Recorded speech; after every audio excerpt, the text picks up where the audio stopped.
कर्म फल भोगना होगा। जय गुरुदेव। सूरत के घाट बैठकर नित्य भाव से साधना करनी चाहिए। संकल्प लेकर साधना करोगे तो भजन बनेगा। जब मन की कोई आदत पड़ जाती है तब तुम छोटी छोटी आदतों को भी नहीं छोड़ सकते। देखने की आदत पड़ गई, बोलने और सुनने की आदत पड़ गई, उसको नहीं छोड़ सकते।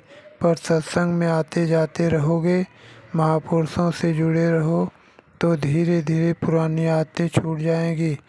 जैसे बच्चा अपनी माँ से जुड़ा रहता है, वैसे ही तुम महापुरुषों से जुड़े रहो। माँ बच्चे को मारती है तो रोता है, लेकिन माँ के पीछे पीछे लगा रहेगा, छोड़ेगा नहीं। माँ कहीं भी जाए तो पीछे लगा रहेगा। इसी तरह से तुम भी महापुरुषों के पीछे लगे रहोगे तो काम बन जाएगा।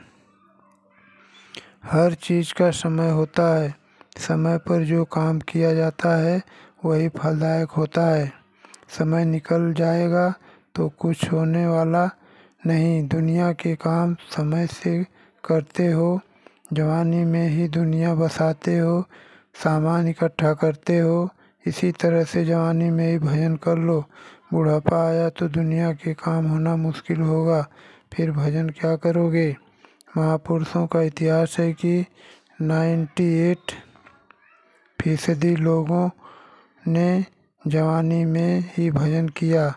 25 साल की अवस्था में गोस्वामी तुलसीदास जी ने आदि से अंत और अंत से आदि तक का सारा ज्ञान प्राप्त कर लिया, और जो उनके पास गए उनको उनके ही किताबों से समझा कर रास्ता बताया, भजन में लगा दिया।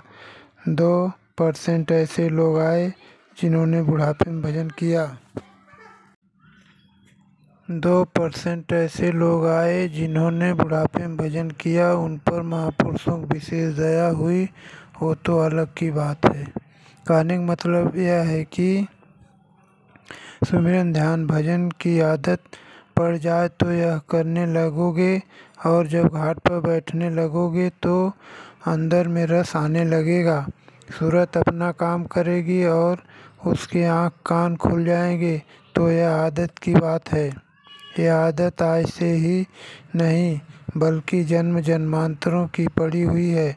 सत्संग में बैठोगे, चेत कर सुनोगे तो धीरे धीरे आदत छूट जाएगी और भजन की आदत पड़ जाएगी। फिर मन के भाग दौड़ की आदत कम हो जाएगी, क्योंकि यह भी तो चारों तरफ दौड़ता है कि हमें आनंद मिल जाए। तो साधन भजन करते रहो भाव से, श्रद्धा से। सत संकल्प लेकर साधन करो तो भजन होने लगेगा।